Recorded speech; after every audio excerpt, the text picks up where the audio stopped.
إن الحمد لله نحمده ونستعينه ونستغفره ونعوذ بالله من شرور أنفسنا ومن سيئات أعمالنا. من يهده الله فلا مضل له ومن يضلل فلا هادي له، وأشهد أن لا إله إلا الله وحده لا شريك له، وأشهد أن محمدا عبده ورسوله. يا أيها الذين آمنوا اتقوا الله حق تقاته ولا تموتن إلا وأنتم مسلمون. يا أيها الناس اتقوا ربكم الذي خلقكم من نفس واحدة وخلق منها زوجها وبث منهما رجالا كثيرا ونساء، واتقوا الله الذي تساءلون به والأرحام إن الله كان عليكم رقيبا. أما بعد، فإن أصدق الحديث كتاب الله، وأحسن الهدي هدي نبينا محمد صلى الله عليه وآله وسلم، وشر الأمور محدثاتها، وكل محدثة بدعة، وكل بدعة ضلالة. اللهم صل وسلم وبارك على حبيبنا محمد وعلى آله وصحبه أجمعين. Dah 3 ataupun 4 hari telah berlalu daripada Raya Adha. Dan saya teringat satu kata-kata bekas Presiden Libya, Muammar Gaddafi. Dia ada satu kata-kata dia yang dia melontarkan soalan. Mengapa Saddam Hussein dibiarkan, dia tanya mengapa Saddam Hussein dibiarkan untuk dibicara oleh musuh dia sendiri. Muammar Gaddafi ditanya kenapa Saddam Hussein dijatuhkan hukuman pada hari Raya Adha. Kalau teman-teman yang ingat sejarah balik, kalau kita recall balik sejarah, kita akan ingat bagaimana Saddam Hussein dijatuhkan hukuman gantung sampai mati pada hari Raya Korban. Maka ada kenyataan Muammar Gaddafi yang menanyakan balik mengapa Saddam Hussein dibiarkan untuk bicara oleh satu mahkamah yang dibentuk oleh musuh Saddam Hussein sendiri.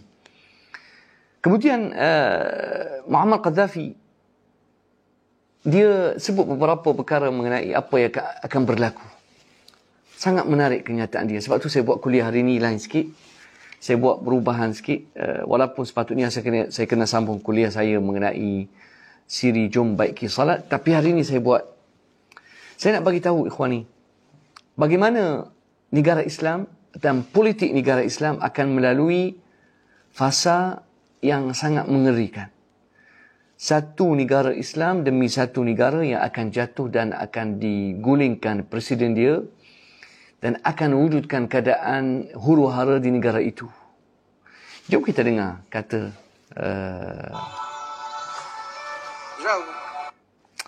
saya sedih bila tengok video Muammar Gaddafi. Jom kita tengok video dia ni. Jom kita dengar apa dia kata. نحن نعرف من حاكمها اسم القاري معروف ووجهه معروف وهويته. من أعدمه؟ من نفذ فيه الحكم يوم عيد الأضحى؟ هذا أضحى، رأي أضحى. ناس متلثمين متنكرين قاموا بتنفيذ حكم الإعدام. هل يجوز هذا يا عالم؟ إذا كان العالم متحضر وهم أسرى حرب عند دول متحضرة وتحت القانون الدولي، كيف يتم إعدام رئيس دولة وحكومته بواسطة عصابة متنكرة في ملابس تنكرية؟ من الذين نفذوا حكم الإعدام؟ من هم؟ Okey, dengar sekali. من عدم رئيس العراق. Dia kata siapa yang jatuhkan hukuman bunuh Presiden Iraq Saddam Hussein? Siapa?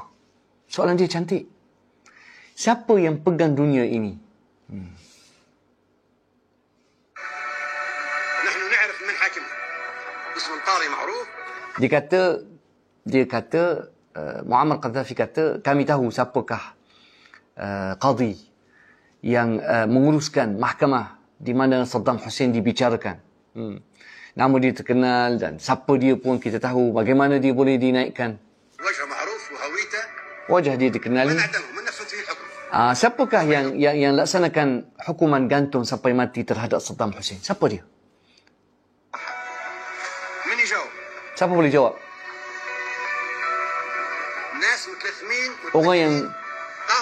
Orang yang melaksanakan hukum, jatuhkan hukuman gantung sampai mati terhadap Saddam Hussein, orang yang pakai, yang tutup wajah, tutup muka, mutalassimi, mereka pakai mask, tutup wajah semua habis.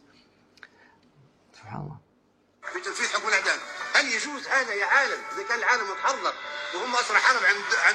Dia kata, boleh ke terima? Boleh ke terima dalam undang-undang dunia yang moden kononnya, boleh ke terima menjatuhkan seorang presiden sebuah negara yang berdaulat, iaitu Iraq, yakni Saddam Hussein. Dalam keadaan presiden itu digulingkan dan kerajaan dia pun dijatuhkan. Sebuah negara diguling, sebuah negara diserang, kerajaan diguling, satu sistem dirubuhkan.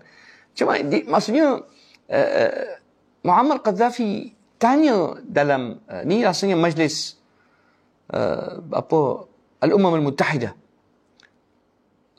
Majlis Keselamatan Dunia, Majlis negara-negara bersatu ni. Dia tanya, boleh ke terima sebuah negara dihancurkan, sebuah kerajaan digulingkan, seorang presiden digantung sampai mati?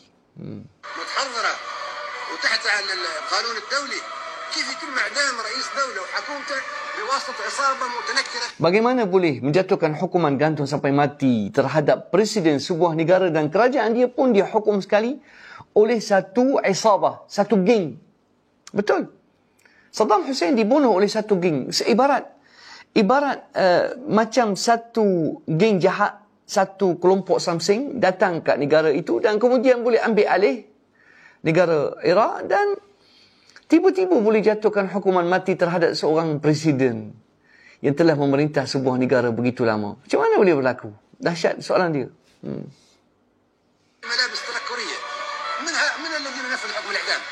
Siapa mereka ni?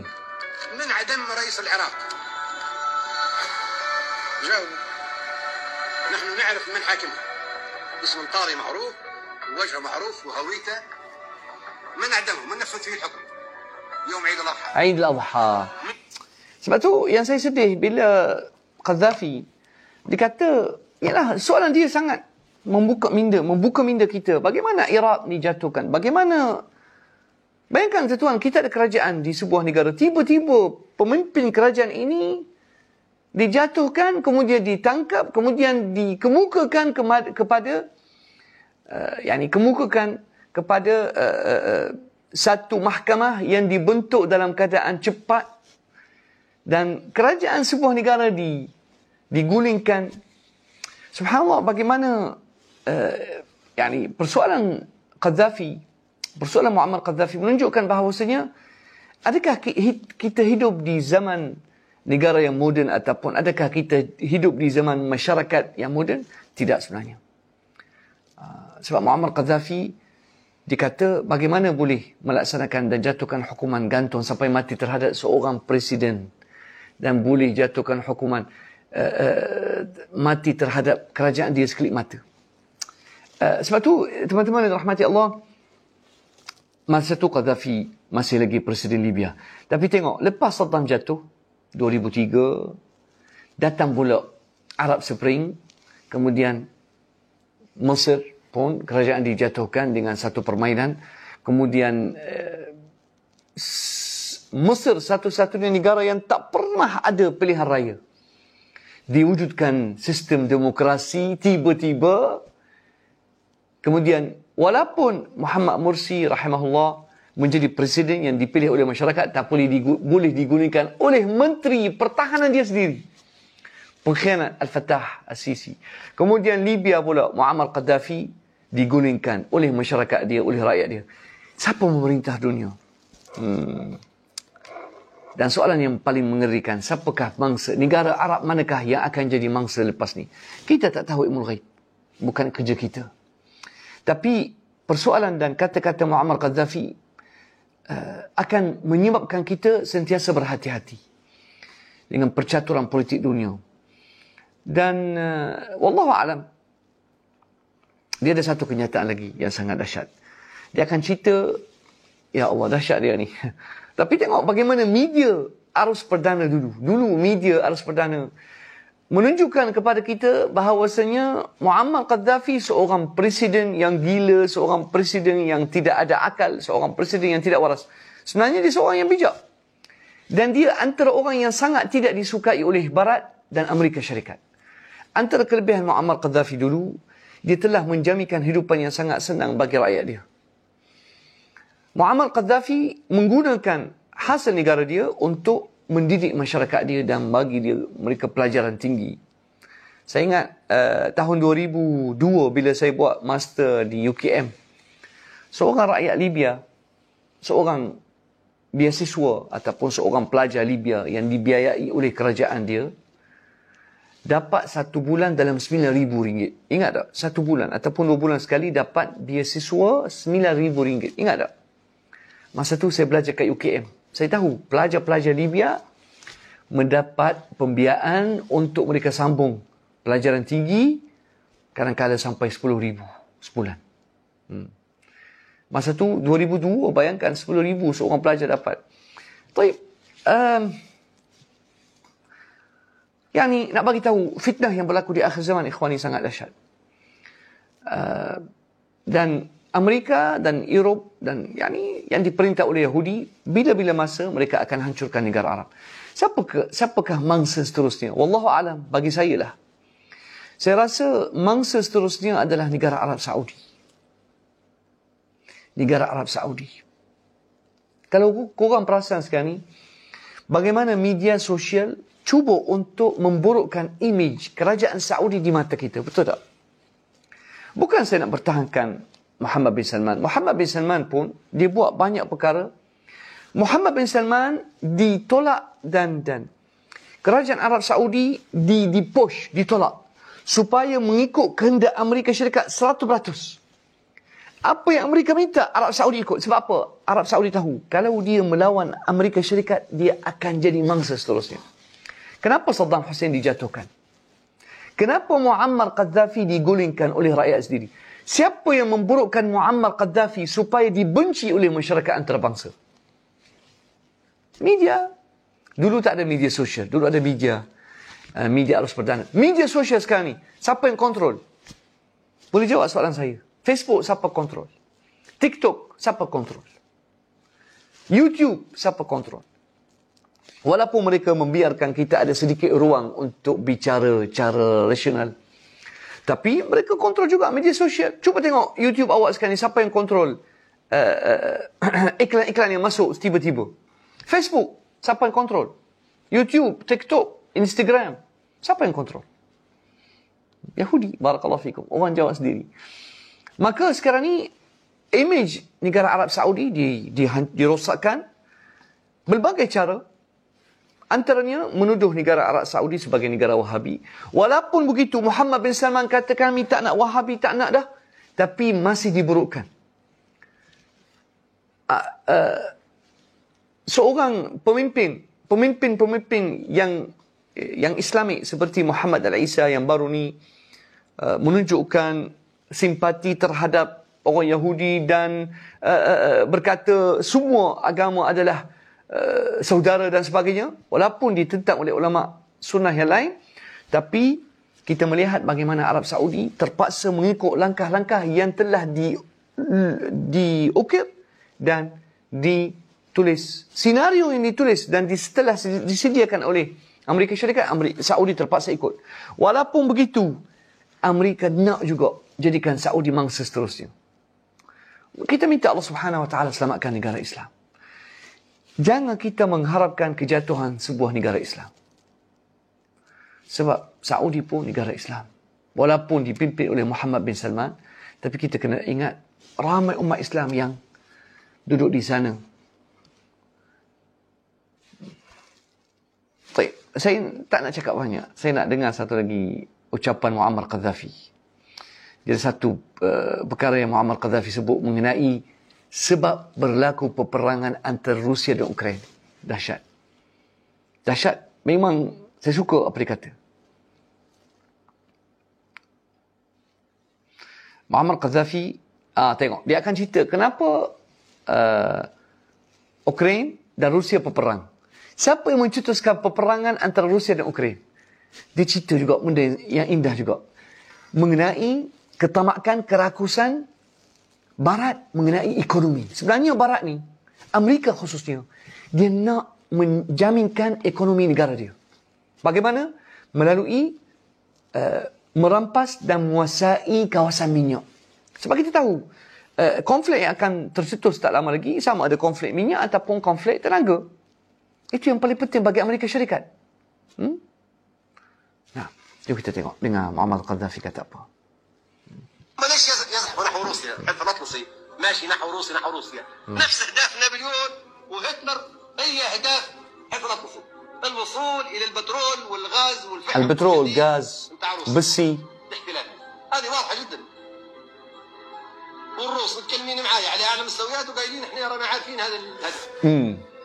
Okey, Muammar Gaddafi dia kata kat sini, dia kata kenapa Amerika Syarikat mencetuskan dan Barat mencetuskan peperangan antara Rusia dan Ukraine? Comel sangat dia kata.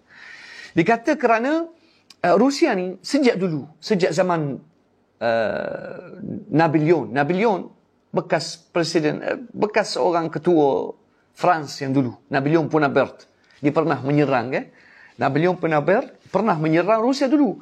Dan Hitler pun di tahun 1943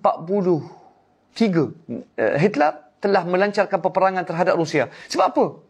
Rusia sebenarnya mempunyai simpanan minyak dan gas yang banyak.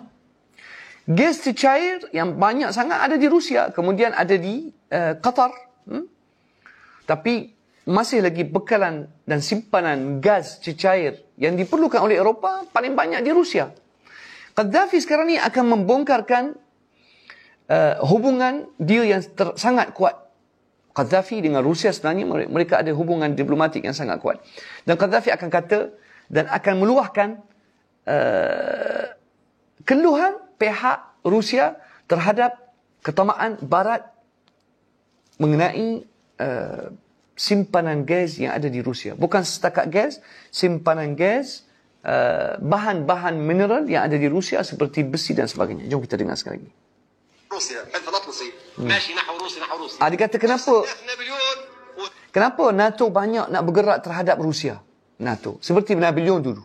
هتلر هي أهداف حلف الأطلسي، الوصول إلى البترول بترول، غاز، والحديد بسي دي روسيا.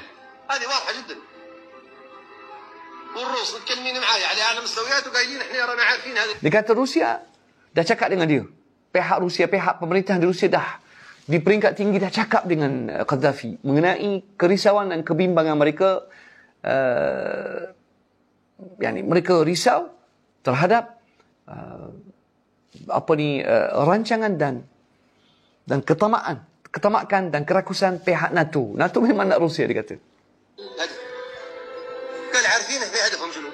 هو احتلال البترول والغاز والفحم والحديد، هذه المناجم فيها الذهب اللي موجود في روسيا في القوقاز وما هوش موجود عندهم، عايزين يحتلوها. ليبيا يحتلوها علشان الشمس، علشان الرمله، علشان الحجاره. Ni tahun berapa ni? Tak pasti tahun berapa, tapi 90-an. Dikata Libya pun akan dirampas. Dahsyat. Gaddafi pun kata Libya pun tak lama lagi akan dirampas oleh Amerika. Sebab Libya mempunyai banyak sumber asli seperti minyak. Dan juga Libya penting sangat. Dikata sekarang ni, subhanallah, dikata Libya, Algeria, semua ni akan diambil alih oleh Amerika Syarikat sebab Barat akan memerlukan sumber tenaga. Sumber tenaga seperti solar, sumber tenaga yang datang daripada matahari. Laut, minyak Libya. هذا التمر ما عندهم. ديكم حد شاف حقيقة الخل في أوروبا؟ شفتوها في اسكندنافيا ولا في بريطانيا ولا في ايسلند ولا جرينلاند؟ شفتوا حاجة زي هذه؟ Apa kata Muammar Gaddafi? Dia kata sumber tenaga ni banyak di negara Timur Tengah. Sumber tenaga, minyak, matahari, laut, gas. Semua ni ada di negara Arab dan Timur Tengah dan Libya dan Afrika Utara. Sebab tu dia kata Amerika ni penjajah. Dan Amerika akan tetap memerlukan sumber-sumber tenaga ini. Kerana dikata kamu pernah tengok kurma. Dikata kurma mana ada di negara Eropah.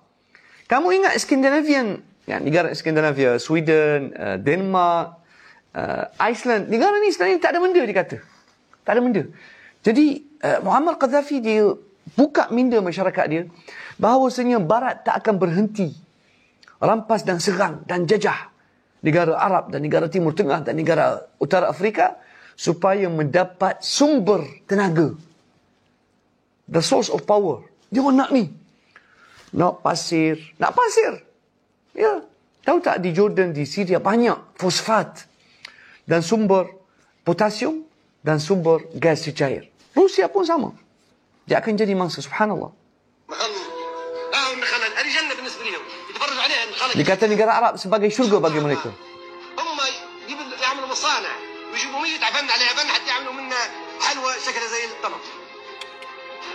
وتدرها الكبد وتخرب السنون. يقولوا انتم عندكم مربي صنعكم حلوه هيك معلقه في الهواء في شجره، يقول ايه؟ يقول والله لازم نحتلكم. والله لازم تاخذوا بالكم بجد بعهد موجود انا حي ولا بعدي ولا منها الكلمه دايما مسجله موجوده. ان في يوم ما. Dikata apa? Dikata kamu kena ambil kata-kata aku ni sebagai pengajaran. Aku ada ke tak ada, lepas ni aku mati mereka akan serang aku. Dikata kamu kena ingat. Negara Barat ni, Eropah, Amerika tidak ada sumber tenaga, tidak ada sumber makanan sebenarnya. Mereka tak ada. Mereka bila datang kat negara Arab, bila datang kat Libya, bila datang kat Tunisia, bila datang kat Algeria, mereka terkejut dengan buah kurma, dikata. Kurma bagi negara Barat ni sangat mahal. Bagaimana Allah Subhanahu Wa Taala bagi kamu, dikata, buah-buahan ini kurma sebagai satu makanan yang negara Barat terpaksa membina kilang untuk menghasilkan buah kurma. Nah, betul ikhwani. Bila saya sebagai seorang peniaga kurma, wallahi bila saya tengok kurma ajwa, saya kata kurma ajwa ni, kalau kita ada kurma pun tak akan mati kepuluran. Sebab dia sumber yang tidak akan habis. Sebab tu Barat, Yahudi, dia nak ambil Saudi. Barat nak ambil Mesir. Barat nak ambil Algeria. Barat nak ambil Libya. Dan mereka dah ambil sebenarnya. Cumanya Barat belum ambil lagi Saudi. Barat, Amerika Syarikat tak ambil lagi Saudi. Mereka akan ambil. Subhanallah. Bila wallahu alam, kita tak tahu.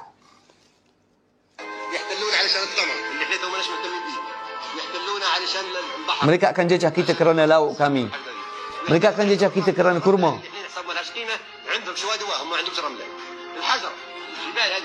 Bos, bukit, fosfat, bahan mineral kita, semua mereka nak.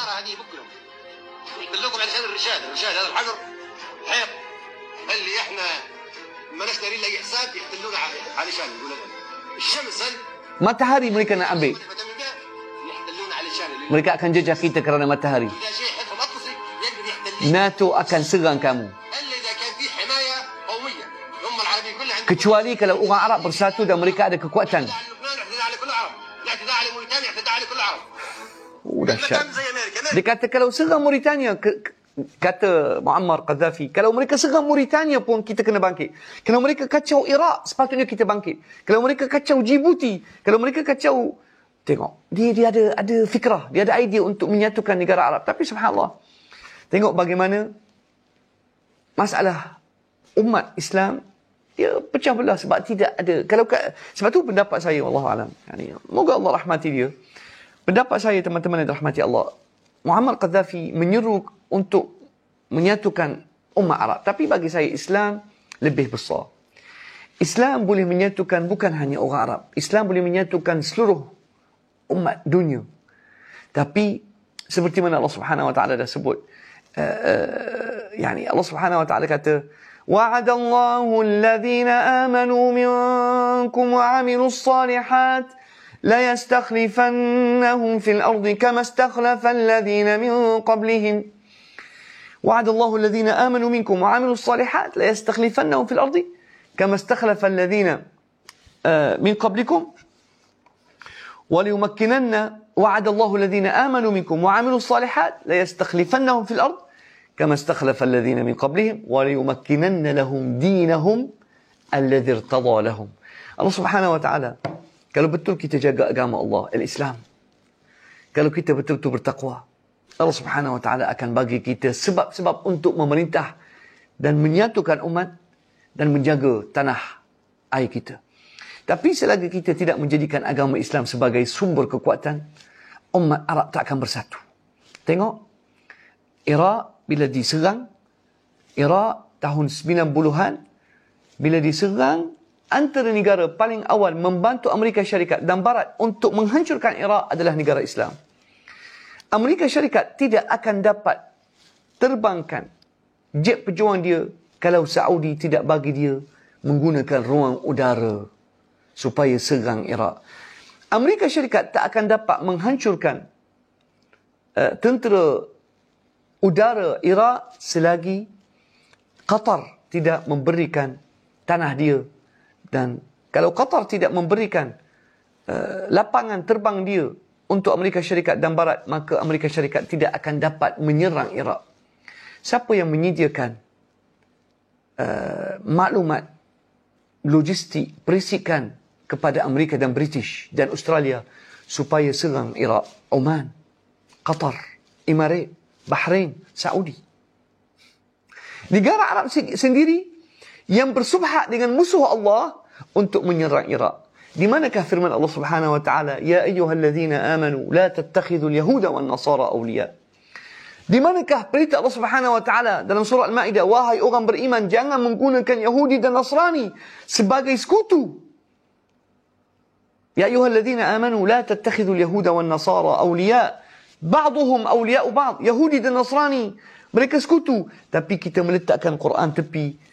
Negara Arab, paling awal negara Arab Teluk telah membantu Amerika Syarikat dan tentera NATO dan Barat dan British dan France dan Australia supaya menghancurkan dan memusnahkan Iraq dan membunuh anak-anak bangsa Iraq. Nak harapkan bantuan Allah, sedangkan orang Islam kita pun, kita menjadi subhat dengan musuh Islam untuk menghancurkan orang Islam sendiri. Jadi subhanallah, itulah sedikit sebanyak. Bagi pendapat saya, jangan sekali-sekala menyokong orang kafir atas orang Islam. Jangan. Wallahu a'lam. Inilah sedikit sebanyak saya kongsi mengenai mengenai Muammar Gaddafi. InsyaAllah siri akan datang, saya akan dedahkan juga kata-kata Muammar Gaddafi yang sangat menjadi kenyataan setelah dia mati dan menjadi mangsa oleh caturan politik musuh Islam dan Barat sendiri. Alhamdulillahirabbil alamin. Wassalamualaikum warahmatullahi.